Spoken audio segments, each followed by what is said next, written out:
Hi guys, welcome back. I hope you had a good break. Hope you didn't forget what is statics and mechanics and forces and resultant forces and dot products and all that kind of stuff. A student asked me to just go over this quickly, the cross product. So I'm going to just give a brief overview quickly. Originally I decided to leave this section out because we covered it so much in chapter 4.3. But I'm just going to give a quick overview again. I hope this is helpful. When it comes to the dot product, right? What did we say? If we have a vector A dot B, then what happens is we take the magnitude of A, we take the magnitude of B, and the cos of the angle. So what we end up with the dot product, if we've got two vectors, we end up with a scalar, right? When it comes to the cross product, we basically say A cross B is equal to the magnitude of A, the magnitude of B, times the sine of the angle. So if I've got a vector A and a vector B, right? We just want to look just at the theory now so that we understand the basic idea. So I've got A cross B is equal to the magnitude of this vector A, right? We know how to do that. The magnitude of vector B times the sine of the angle times a vector, right? Call that UC. Now, what is this? Okay, so essentially what we're doing is we are calculating the cross product between two vectors, A cross B, and what it gives us is a vector. Okay, that's important. The dot product gives us a scalar. The cross product gives us a vector. Okay? And the vector obviously needs to have a magnitude and it needs to have a direction. So what is the magnitude of this cross product? It is this, right? That's the magnitude. It's the magnitude of A times the magnitude of B times the sine of the angle between them.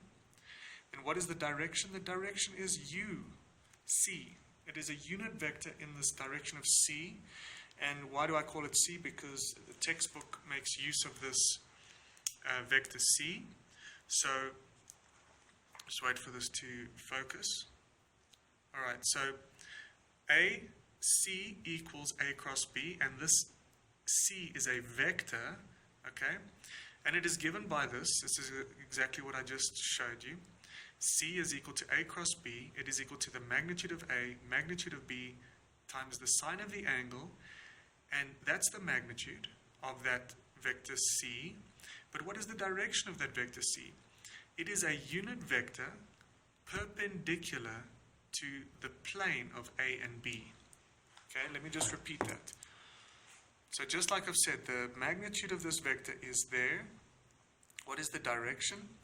It is this unit vector UC, and UC is a unit vector, just perpendicular to the plane of vectors A and B. So the plane that these two vectors are in, the plane, this UC is perpendicular to that plane.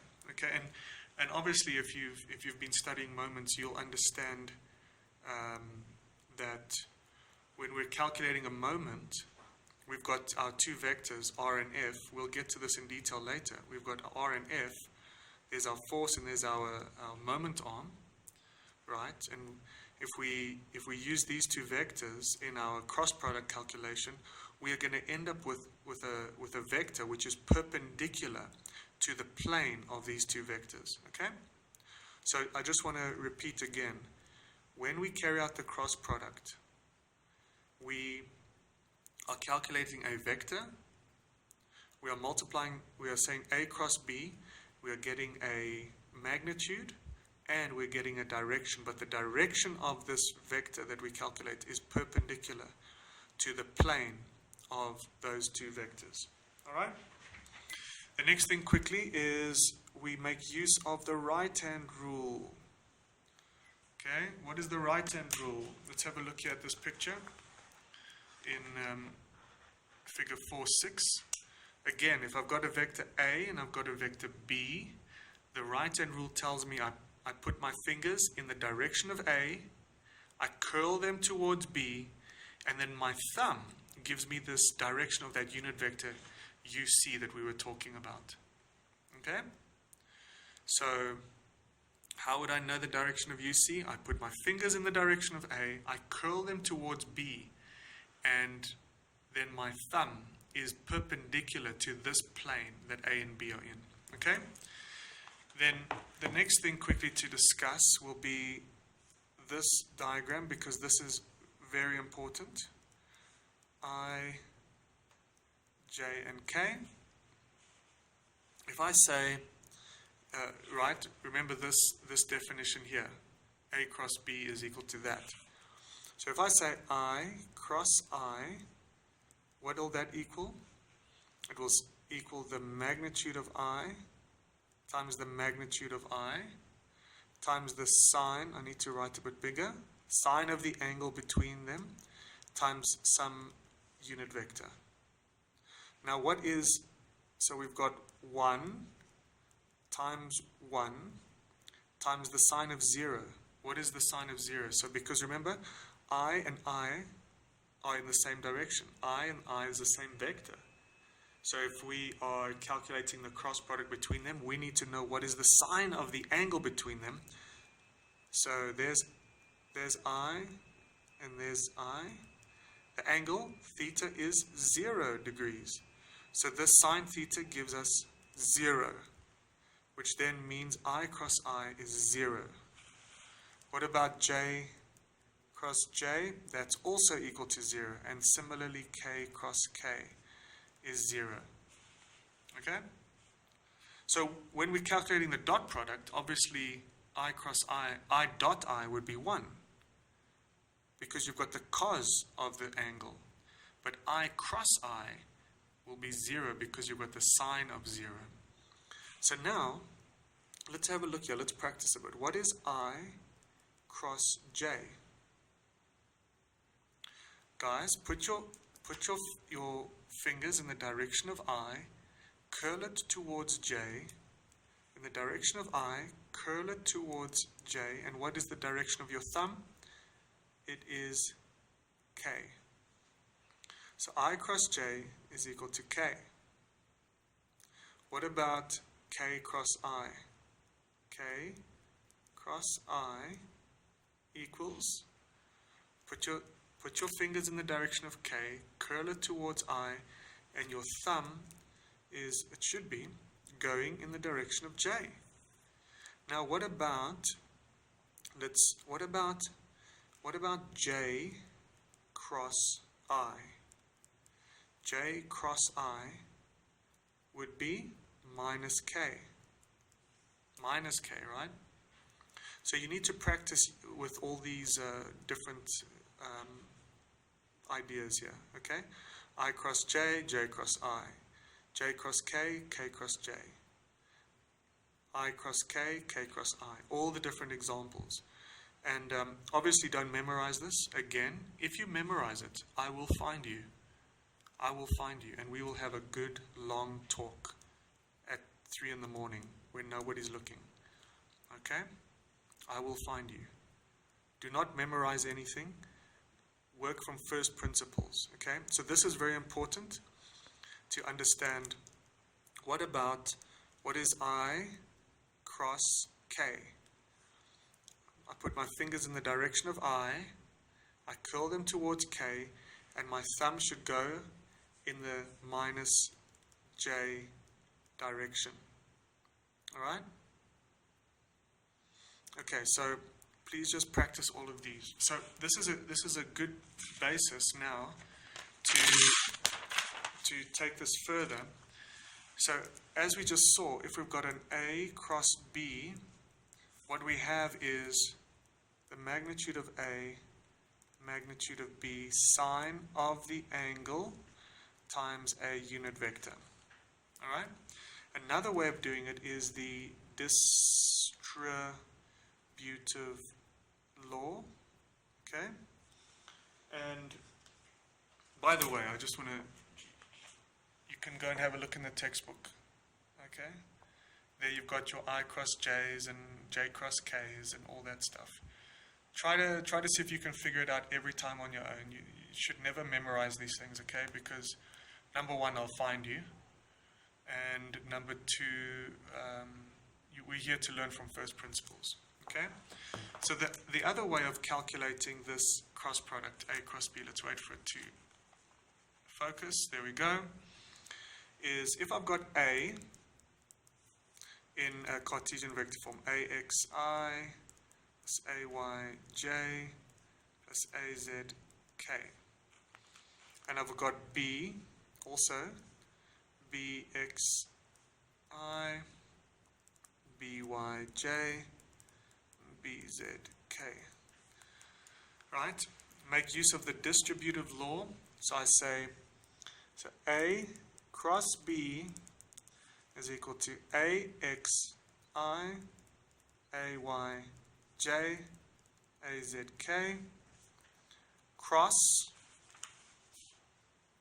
open brackets, BXI, BYJ, BZK. This is very important, guys, because remember when we get things in this form, that determinant form, and then we've got all these funny multiplications and squiggles, and we squiggle it this way and we squiggle it that way, and then suddenly this textbook says remember the negative sign, and you don't know why you have to remember the negative sign. We're going to see now why do you have to put in that negative sign. Okay, so I just want us to come back. Remember, what we're trying to do is we're trying to calculate the cross product. The one way is this way. If we've got the magnitudes, we've got the angle, and we can calculate the unit vector, right? Then we can go this way, but most likely we will have to work this way. This is another way of calculating it. So let's calculate now this we're now doing the cross product, and it follows what they call the distributive law. I'm just trying to find where it says that in the textbook. Yeah. So here we go. All right. Let's wait for it to zoom. The vector cross product, can you read that? Also obeys the distributive law of addition. A cross B plus D is equal to A cross B plus A cross D. Okay? So it's just your normal distributive law when you're multiplying, but it also follows the same rule when we're using the cross product. Okay? So what have we got here? We've got this vector, we've got this vector, it's got three components. So what we're going to do is we're going to say, using the distributive law, we're going to say that, okay, AXI cross, made a mistake there, cross this whole thing, right? BXI plus BYJ plus BZK plus AY times this, AYJ cross, again we say BXI, BYJ plus BZK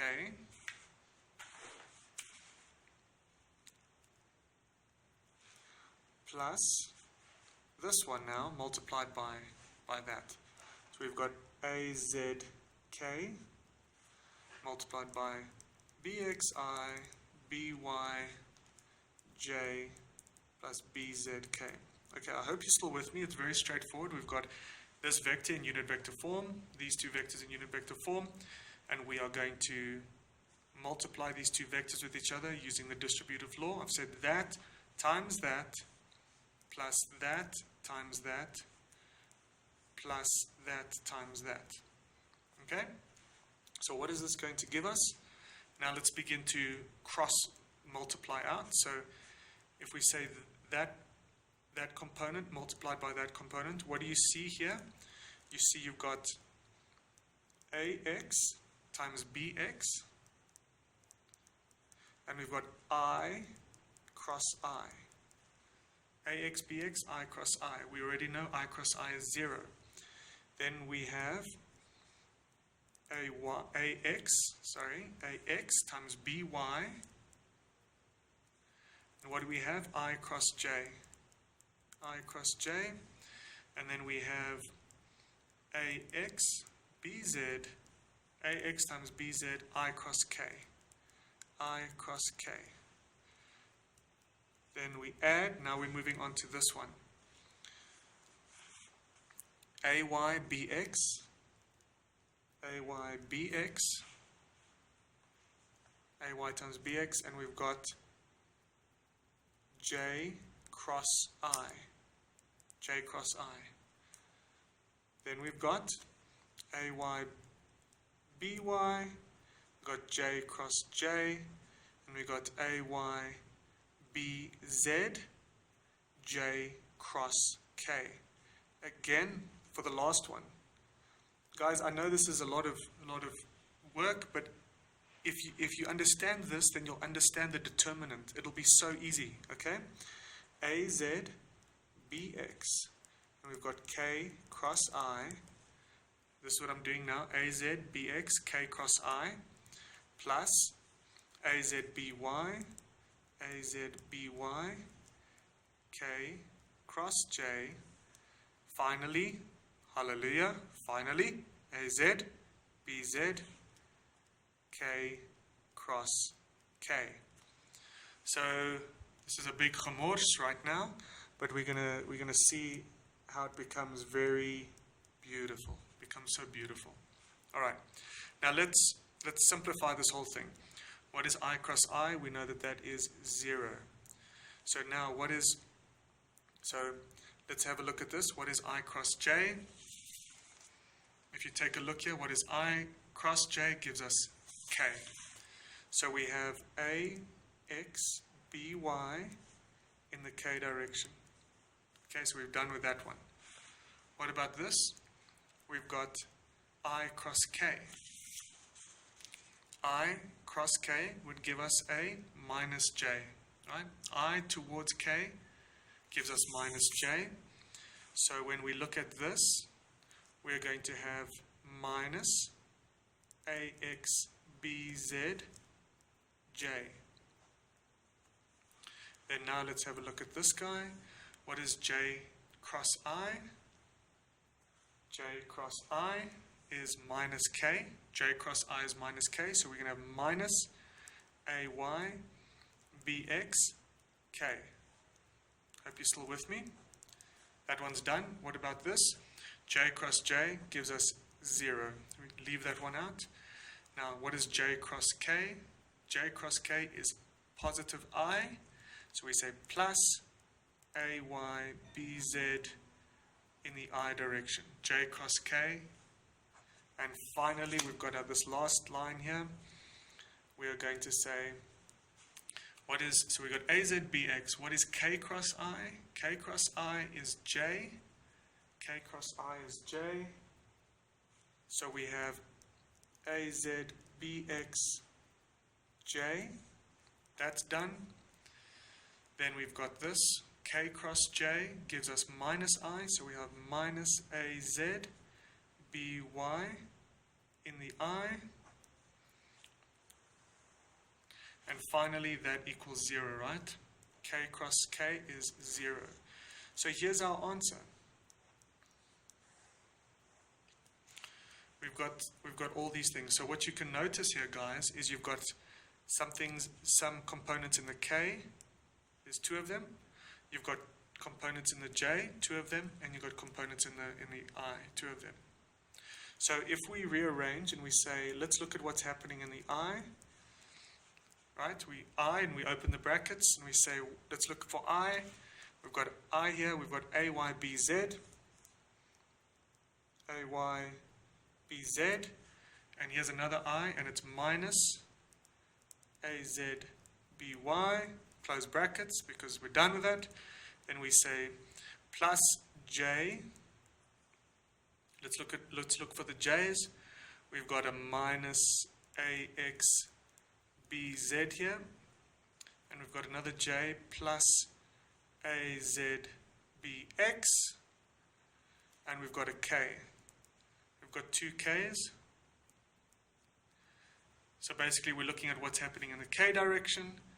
We've got ax by minus ay bx. All right, so A cross B gives me this final thing here. Okay, so it gives me this in the I, gives me that in the J, and that in the K. Now, if you're totally confused, fear not. Do not fear. We will show you what's going on here. Okay. If we look at the determinant, okay? Remember you were shown that we need to use something called the determinant. And it looks like this: I, J, K, and we've got our first vector's components, ax, ay, az, and we've got the second one, bx, by, bz. Okay? If we take a look at our answer here, we've got something in the I, so it's ay bz minus az by. So let's have a look here. If we cross out this column and we cross out that row, we are going to have,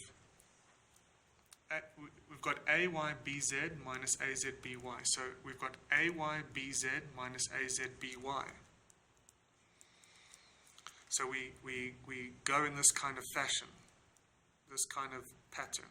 That times that minus that times that. Where does it come from? It comes from here. Ay times bz minus az times by. Ay times bz minus az times by. Ay times bz minus az times by. Okay? Now, what you notice here for the j is I've got a plus j here. So what you notice here, we've got an azbx minus axbz. azbx. So if we cross out the jth column, the j column, and the row, we are left with these four values, these four numbers: ax, az, bx, bz. We're left with these four, right? So if we do it according to this, then we're going to say azbx minus axbz, right? azbx minus axbz. We're going to essentially go this way. In order to simplify it, we rearrange and we make that a minus, and so that becomes a minus and that becomes a plus. So when we say minus here, it simplifies it, because then it allows us to still go in this direction, this kind of pattern, which tells us ax times bz, ax bz minus az bx. As you can see, it's the opposite. Ax bz minus az bx. And so what we're saying is we're saying minus here, that becomes a plus, that becomes a minus. And then this is what we get. And then finally, k, we cross out this column, cross out that row, we're left with these four numbers, that times that minus that times that. Ax by minus ay bx, which comes from the distributive law. Ax by minus ay bx. Ax by minus ay bx. So, guys, I know this was a long, drawn-out calculation, but if you're wondering how do we do these calculations where we cross out a row and a column, and you do this funny thing, it comes from the distributive law. Okay? The distributive law. It's all here in your textbook. Okay? So A cross B gives us this whole thing. When we simplify, that's what we get. And they already put in the minus here for the j. They put in that minus. Okay? And then for us to calculate these components, right? We basically just calculate the determinant. Okay? So I hope that was helpful for us to know how to make use of the cross product. And then, of course, I'm not going to go over it again, but we use the cross product to calculate moments. So MO is then equal to R cross F. So if we're trying to calculate the moment equal to R cross F, again, we calculate the determinant. We put in the R components first, we put in the F components second, and then we calculate the determinant by crossing that out and doing everything like we just did. Okay? So I had a whole video on the cross product, so you can go and have a look at that. Cheers, guys.